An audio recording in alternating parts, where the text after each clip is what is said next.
After studying this module, you shall be able to understand the concept of measuring variables. Learn the measurements with 4 levels of measurement. Understand the concept of measuring variable. Learn measuring with 4 levels of measurement. Understand the concept of central tendency. Understand the measures of central tendency, mean, median and mode. Concept of variability. Learn the measures of variability, range, quartile, variance and standard deviation, and understand the numerical calculations and properties of these measures of variability. This module takes into consideration the strategies used to describe and organize data. Descriptive statistics helps in discovering hidden patterns that are important to your data. Understanding these hidden patterns in any data is known as exploratory data analysis. Over the past few years, many new descriptive tools have been developed. These tools help in determining the summary which is appropriate for a set of data. In these modules, we will discuss and learn about these descriptive tools only. Scales of measurement. Scales of measurement or levels of measurement refers to the relationship among the values assigned to variables in a data. Scales of measurement are basically rules that explain the properties of numbers that are assigned to observations while measurement. Numbers have different importance in different situations. For example, two people who are aged 20 and 40 years respectively may indicate that one of them is twice the age of the other. But if we consider the world ranking of cricket teams, we cannot say that team which is number 1 is twice as good as the team number 2. In 1946, Harvard psychologist S.S. Stevens developed 4 types of scales of measurement to help distinguish the significance of numbers in different situations. Before a dependent variable can be analyzed statistically, it must be measured or classified in some manner. There are 4 major ways to measure variables. These measurement scales are called nominal, ordinal, interval and ratio. These levels indicate the type of arithmetic that is appropriate for the data, such as ordering, taking differences or taking ratio. Scales of measurement are characterized by 3 properties: ordering, differentiability and ratios. Ordering is if a large number indicates a greater value than a smaller number. Differentiability, if adding, subtracting 2 numbers represent a meaningful value. Ratio, if dividing or taking the ratio of 2 numbers represent some meaningful value. The nominal scale. Nominal scales are used when a number is assigned to represent something or someone. This level of measurement applies to data that consists of names, labels or categories. There are no implied criteria by which the data can be ordered from smallest to largest. For example, a person's name. The only requirement of a nominal scale are the categories of these variables must be mutually exclusive, that is, the variables cannot fall in more than one category, and they are mutually exhaustive. There must be enough categories for all the variables to be included. For example, one can either be an American or a non-American, not both at the same time. Examples of nominal variables include a person's race, gender, nationality, sexual orientation, hair and eye color, season of birth, marital status, or other demographic or personal information. Nominal scales often reflect coded data in behavioral sciences. A researcher may code football as 1 and cricket as 2. They may code different types of clothes as 1, 2, 3 and 4 for casual, formal, ethnic and western respectively. These numbers are used to identify different clothing styles and nothing more. Let us have a look at the example to understand it more. Marital status can be married or single.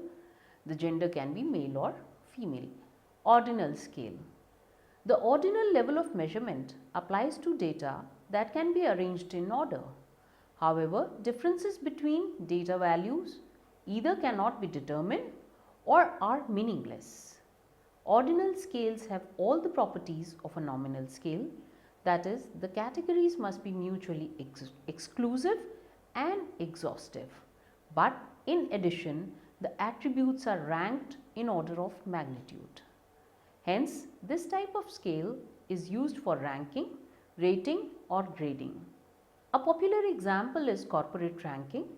The person of a CEO rank is greater than the general manager, whose position is in turn greater than that of an employee. Another example could be ranking of professional tennis players. The person ranked number 1 is considered to be better tennis player than the player ranked 2, and the number 2 is better than the person who is ranked 3.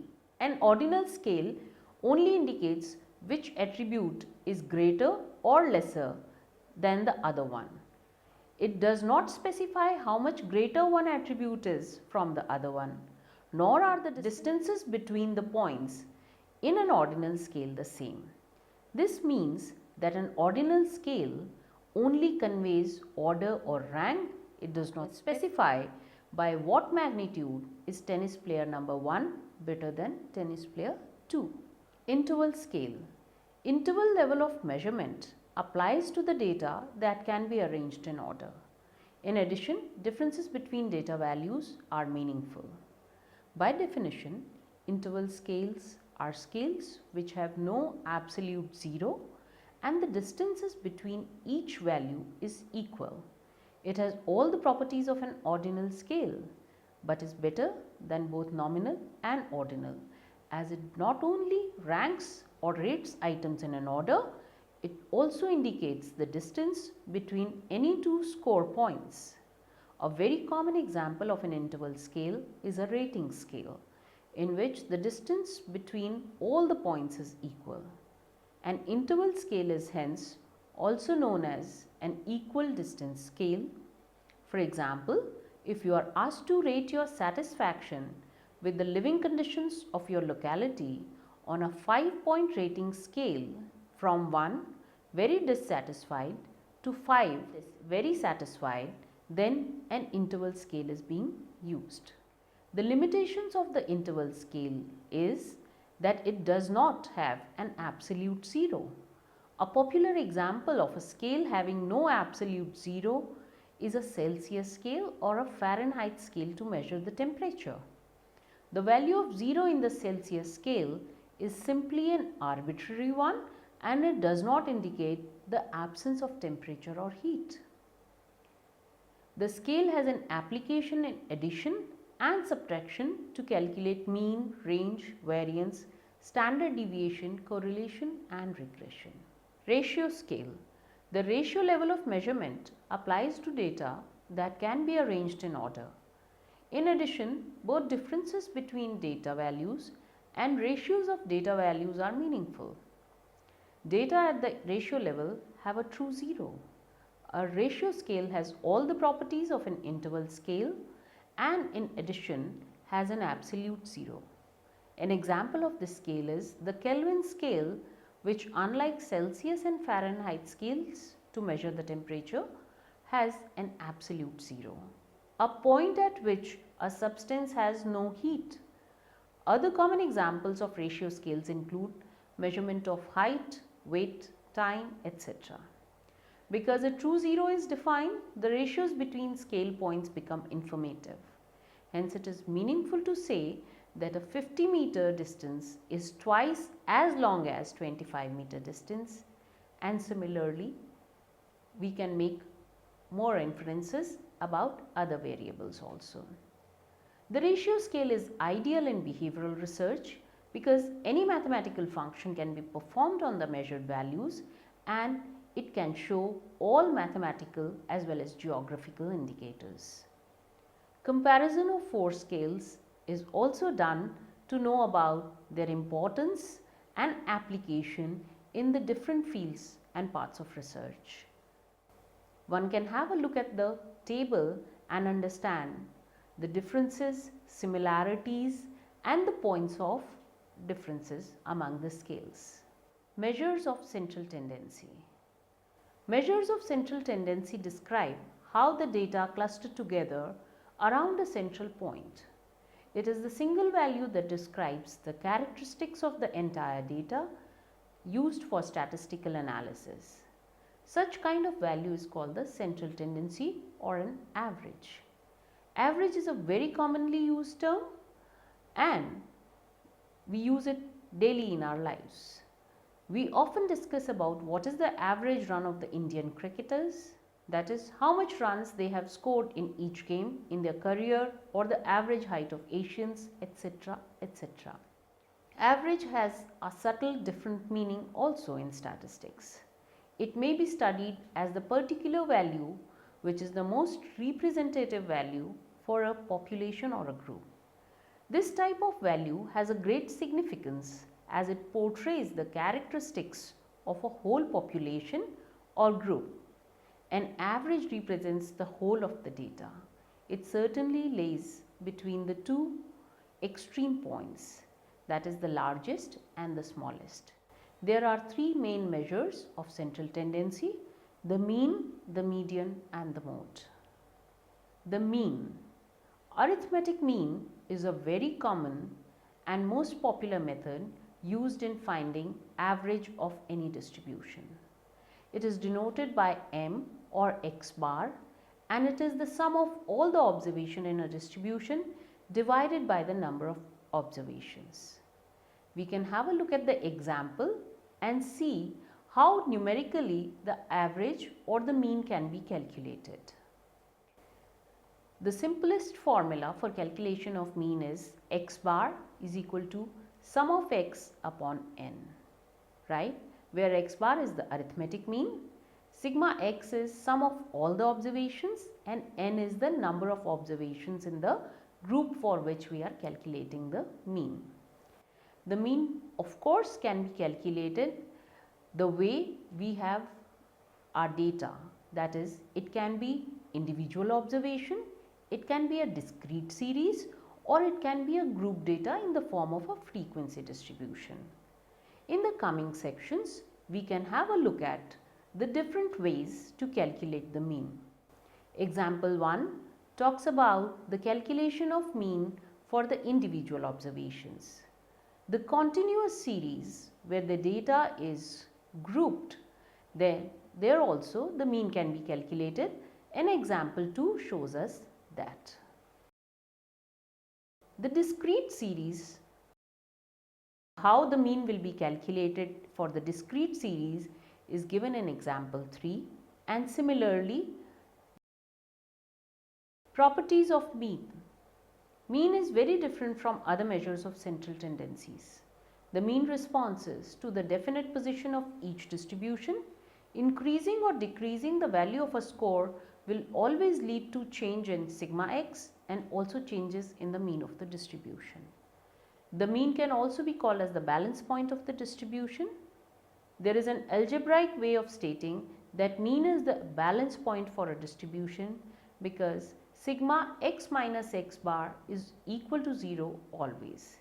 This says that if we express the scores in terms of the amount by which they deviate from their mean, taking into account the negative and positive deviations, then the sum of the positive and negative deviations will always be 0.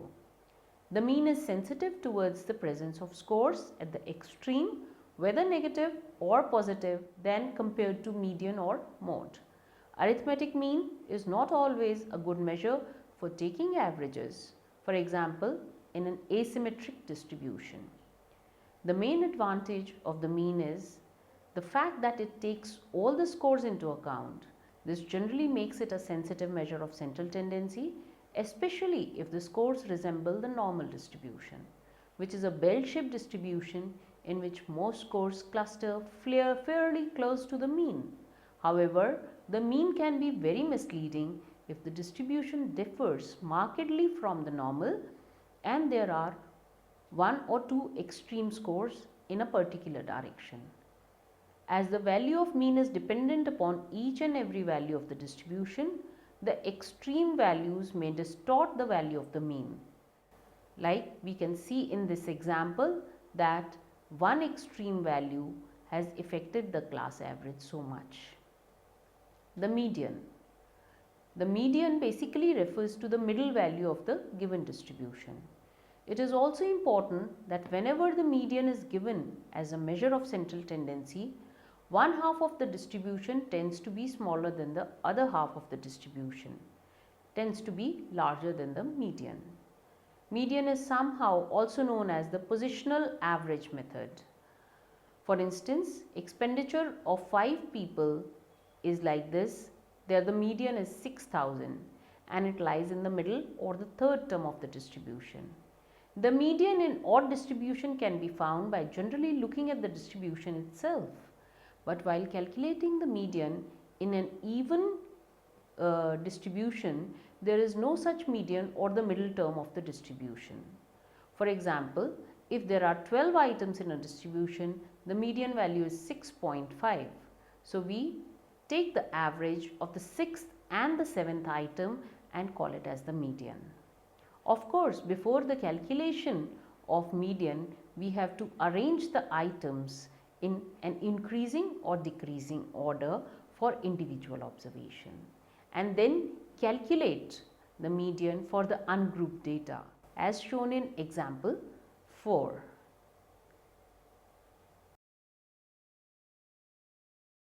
The discrete series or the group data, we arrange the data in ascending order and then find the cumulative frequency and apply the formula for the median. As we can see in example 5, the median is found.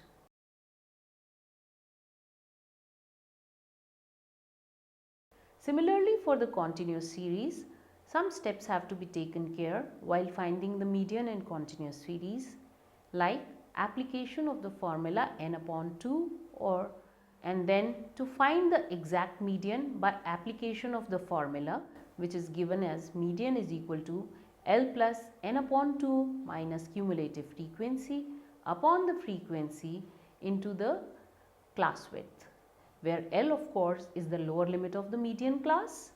Cumulative frequency is CF is the cumulative frequency of the class preceding the median class, F is the frequency of the median class and I is the class interval of the median class. Example 6 illustrates the calculation of median using this formula.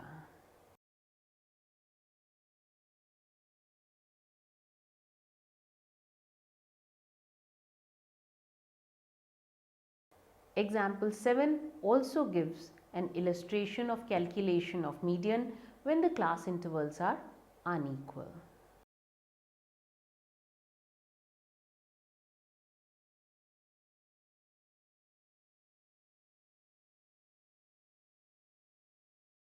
Properties of median. The median tells us how many items score below or above it is, but it certainly fails to tell us how far away the score is. While finding the central tendency of a skewed or asymmetrical distribution like wages, income, expenditure, etc., median is the most adaptable method than other methods like mean and mode. The median is unaffected by few extreme scores because it focuses only on the scores in the middle of the distribution. The median can be graphically represented, whereas the mean cannot be represented. The median is very unpredictable when the items are small. Main limitation of the median is that it ignores most of the scores and it is often less sensitive than the mean. It is not always representative of all the scores obtained, especially if there are only a few scores. Although the mean is frequently embodied in advanced statistical procedures, the median is not, and it has some use in inferential statistics but much less than the mean. The mode. The mode is the third type of central value of the distribution. It is the value of greatest frequency in the distribution of the score that has the highest frequency.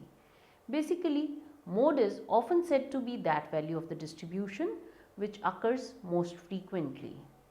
In group data, the mode is taken as the midpoint of the class interval that contains most frequent number of squares.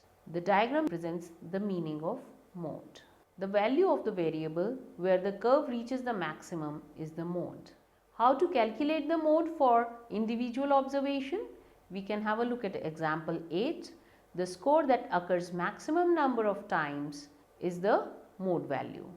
In continuous series, the mode is calculated by the formula mode is equal to L plus F1 minus F0 upon 2F1 minus F0 minus F2 multiplied with I, where L is the lower limit of the modal class, F1 is the frequency of the modal class, F0 is equal to the frequency of class preceding the modal class, and F2 is the frequency of the class succeeding the modal class. If one has to calculate all the three measures of central tendency, then there is a formula adaptable to calculate the modal class, as well as it is shown as a relationship between mean, median and mode. Mode is equal to 3 median minus 2 mean. For the group data in a frequency distribution, of course, mode can be calculated as shown in example 9. Properties of mode. Mode is the most typical measure than mean and the median. As in daily life, we often talk about modal wages, modal shoe size, modal income, etc. The mode is not affected by the extremeness of the scores. Unlike the mean, mode can be very useful in describing qualitative phenomena, and the value of mode can be expressed graphically. There may be more than one mode in a distribution. They are called unimodal, bimodal or multimodal distributions. As there are several formulae to calculate the mode, usually they give different answers. So, of course, mode is not that dependable measure of central tendency. In fact, one may say that it is one of the most unstable method to calculate the measure of central tendency. Measures of variability. In terms of variability, spread and dispersion are synonyms to refer to how spread out the data points are in a distribution. For example, 4, 5, 6 is the data set, then mean is equal to 5. In data set B, 1, 5 and 9, the mean is equal to 5 again. Though finding out a measure of central tendency is important, a measure of variability is equally significant in knowing about a distribution, as we just saw in the example. Measures of variability indicate the degree to which the scores in a distribution are spread out or squeezed together. Though they indicate the dispersion of the entire set of scores, they do not specify the distance between a particular score and the center of the distribution. Variability within a data set can be measured in several ways, which are the range, semi-interquartile range, variance and standard deviation. The range. The range is the most obvious measure of dispersion. The range of a distribution is equal to the difference between the highest and the lowest scores. An example of the use of range to compare spread within data sets is provided. We can see how the scores and their spread is measured by calculating the difference between the highest score and the lowest score. Properties of range are: the range is simple to compute and is useful when you wish to evaluate the whole distribution. It provides a quick but gross description of the spread of scores, and the range is a significant measure of variability when precision is not important. Since the range is based on two outermost values only within a distribution, if one of these is either exceptionally high or low, it will result in a range that is not typical of the variability within the data set. This description of variation may be understated or overstated. The range is more dependent on sampling fluctuations than the other measures. The semi-interquartile range. To reduce the problem of the range being unduly influenced by the extremes of a distribution, the semi-interquartile range is often calculated instead of the range. The semi-interquartile range is a more sophisticated measure that indicates the extent to which the central 50% of the scores within the distribution are dispersed. It is related to the median. The semi-interquartile range is defined as 1/2 the distance from the 25th percentile and the 75th percentile. The 25th percentile is also called the first quartile, which means that it divides the first quarter of the distribution from the rest of the distribution. It is denoted by Q1. The 75th percentile is also called the third quartile because it divides the lowest 3 quarters of the distribution from the rest of the distribution. It is denoted by Q3. By definition, the quartile points are the 3 points that divide the distribution into 4 equal parts. Using this notation, median is the second quartile, the 50th percentile or the Q2. The formula for semi-interquartile range is Q is equal to Q3 minus Q1 upon 2. Let us have a look at the numerical example. We can calculate the semi-interquartile range if we know how to calculate the median. Remember, we did it in the descriptive measures and we know how to calculate the Q3 and Q1 for the ungrouped data. Once we have the Q3 and Q1 values, we apply it to the formula and we get the value of Q, which is the semi-interquartile range. The properties of semi-interquartile range are: the semi-interquartile range is little affected by extreme scores, so it is a better measure of variability for skewed distribution than the range. The semi-interquartile range is more subject to sampling fluctuations in normal distributions than the standard deviation and therefore not often used for data that are approximately normally distributed. The semi-interquartile range is less sensitive to the presence of a few very extreme scores than is the standard deviation. The variance. A much simpler way to define the variance is possible by introducing the concept of deviational scores. A deviation score expresses the location of a score in the distribution by indicating how many score points it differs from the mean of the distribution. A deviation score is denoted by x minus x bar, where x is the score and x bar is the mean, and is computed by subtracting the mean from each raw score of the distribution. In terms of deviation score, the variance is defined as the mean of squares of these deviation scores. The definition formula for the variance of a population is sigma square is equal to sum of x minus mu whole square upon n, where x minus mu is the deviation score, sum of x minus mu square is the sum of square deviation, which is referred to as SS, and it is an important thing or term to remember because we use it very often in higher order statistical work. N is the population sign.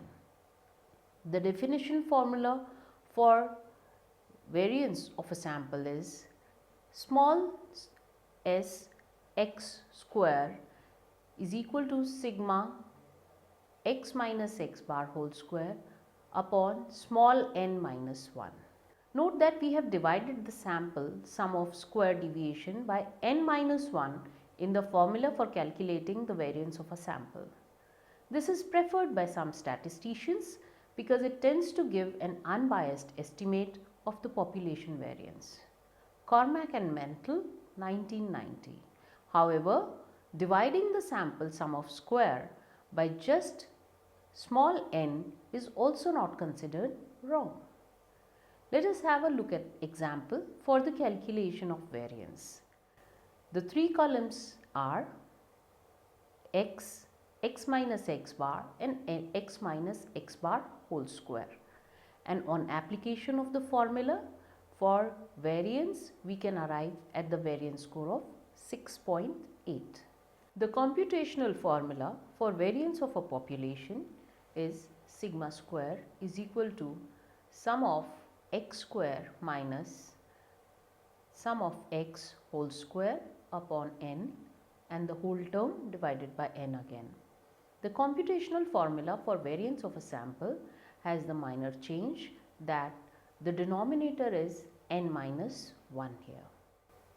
Let us have a look at the example and see how the variance is calculated to be 3.5 on application of the formula for the sample. The standard deviation. The variance is used primarily in inferential statistics, although it is a central concept in the design of some measures of association. Though the variance is a very important and widely used measure of variability, especially in inferential statistics, it has a major flaw. Its value is always expressed in squared units, which makes it a less useful tool in descriptive statistics. For purpose of describing the dispersion of a distribution, a closely related statistic called the standard deviation, symbolized as small s or sigma, and which is calculated by taking the square root of the variance, is used. Thus, the standard deviation is the square root of the average of the squared deviations of a set of scores from the mean, that is, the square root of the variance. It is an index of the average deviation of a set of scores from the center of the distribution. Let us have a look at the formula for the calculation of standard deviation. Standard deviation represented by sigma is equal to square root of sum of x minus mu whole square upon n. And for the sample, we know that there is a minor change. Sigma is represented by s and the sample size is subtracted by 1 for the correction that we have discussed above. Computing the standard deviation after knowing the variance is very easy, as it is just the unsquared variance, as we can check out in the formula. To illustrate the concept, let us take an example again and see how the variance is computed in the previous section, and once again we can of course put a small correction of putting a square root here, and we'll arrive at our new statistic called as standard deviation. So the standard deviation formula is just a replica of the variance formula with a minor change that it has a square root over it.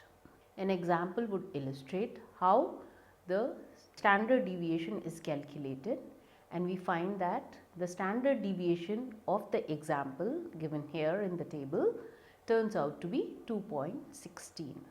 Properties of standard deviation. The standard deviation is similar to the mean in a way that it responds to the exact location of each score in the distribution. When the skewness of a distribution is bad, standard deviation may not be recommended measure of variation, of course. It has the best sampling stability among all the measures of variability, and it is also not recommended to use when the distribution is open-ended. Summary: descriptive statistics help in discovering hidden patterns that are important to your data. Scales of measurement or levels of measurement refer to the relationship among the values assigned to variables in a data. 4 scales of measurement have been found: the nominal, ordinal, interval and ratio. The 4 scales have been discussed, and of course along with the measures of central tendency and variance. A measure of central tendency gives you a single score that represents the general magnitude of scores in a distribution. The most common measures for calculating averages or the measure of central tendency are mean, median and mode. Mean is the sum of all the observations in a distribution divided by the number of observations. It is a sensitive measure and a most popular one too. The median basically refers to the middle value of the given distribution and is also known as the positional average method. Median is very unpredictable and used only when the data is skewed. Mode is the third type of central value of the distribution and it is the value of greatest frequency. Mode is equal to 3 median minus 2 mean. The term variability, spread and distribution are synonyms and refer to how spread out a distribution is. So, variability refers to how spread out the data points are in a distribution. The most popular method to study the variability of a distribution are range, semi-interquartile range, variance and standard deviation. The range is simply the highest score minus the lowest score of the distribution. The semi-interquartile range is a more sophisticated measure that indicates the extent to which the central 50% of the scores within the distribution are dispersed. They are more related to the median value. The variance is defined as the mean of the squares of deviation scores and the value of variance is expressed in squared units, which makes it a less useful tool in descriptive statistics. To check this flaw, one can take the square root of the variance and obtain a widely used measure of variability, the standard deviation. The standard deviation indicates how closely the values in a distribution are packed together around the mean. Among the 4 measures of variability, the standard deviation has the best sampling stability among all.